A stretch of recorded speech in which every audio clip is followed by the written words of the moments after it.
국회 결의안과 긴급 행정명령 내용을 좀 짚어보면 좋겠습니다. 국회의원 정원이 300명입니다. 157명이 참여한 것은 여당과 정의당 쪽만 참여했다는 소리인데 거기에서 거의 2명을 빼고는 다 통과한 것은 현재의 정부가 교회에 대해서 얼마나 반감을 가지고 있는가를 보여주고 있는 내용입니다. 네. 이 일 직전에 국회의 문화관광체육위원회에서 안민석 의원이 위원장입니다. 네. 그 같은 당의 김영춘 의원이 계속해서 주장한 것은 대통령이 긴급 명령급 발동해서 예배를 중지시켜야 된다. 예배도 허가제로 해야 된다.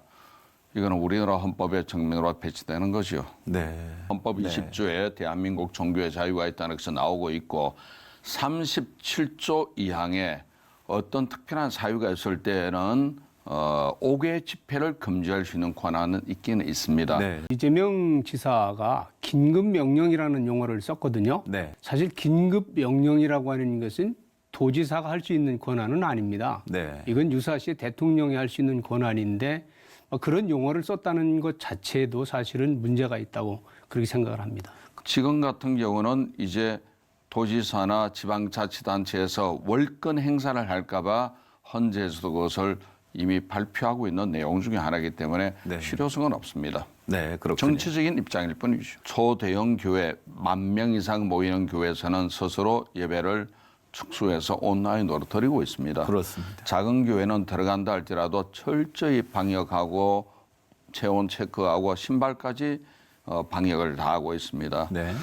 이런 입장에서 신천지를 마치 교회로 둔갑을 시켜서 가지고 교회를 핍박하는 것이 아니냐는 이런 것이 일반적인 시선입니다. 우리나라에서 처음 확진자가 나온 것이 1월 20일이었거든요. 네. 31번 확진자가 나온 것이 2월 18일.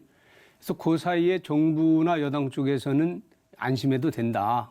이게 곧 이제 소멸될 것이다. 국민들을 이제 안심시켰습니다. 8일 기준으로 봤을 때의 전체 확진자가 7,134명. 그 가운데 신천지 신도가 4,482명.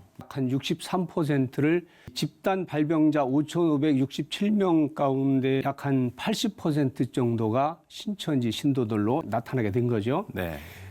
그러나 이제 반면에 우리 교회에서 확진자가 나온 숫자는 약 한 60명 정도 됩니다. 모든 종교 행위를 강제화한다는 것은 두 가지 면에서 문제가 있습니다. 네. 첫째는 여론조사가 95%가 반대한다. 그 여론조사에 대해서 돈을 준 기관은 경기도이기 때문에 경기도 입맛 따라 여론조사를 할 수밖에 없고 조사 대상자 95%는 무신론자가 대부분이면은 당연히 그렇게 나가는 것이죠. 두 번째는 뭐냐면은 교회 확진자에 대한 데이터가 없이 말하고 있다는 것은 문제입니다. 지금 전체 확진자 약 한 8,000명 가까운 숫자에 60% 이상이 신천지인데 그중에 교회는 한 60명밖에 안 됩니다.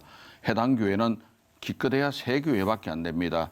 3교회를 가지고 대한민국 6만 교회를 전부 묶겠다는 것은 공산주의적인 발상이라 볼 수가 있죠. 예배 중단은 지금 현재 민주화 세력이 그렇게 정화하는 유신 때도 없었습니다. 총선이 얼마 남지 않았기 때문에 이번 코로나19 사태가 표심을 가르는 중요한 이정표가 될 것 같은데요. 과유불급이라는 말을 떠올리게 되는데 어떻게 보시는지요? 맞는 말씀이에요. 아무리 좋은 법안이고 국민이 원한다 할지라도 과하면은 해가 될 수가 있기 때문에 정확한 지적을 하신 겁니다.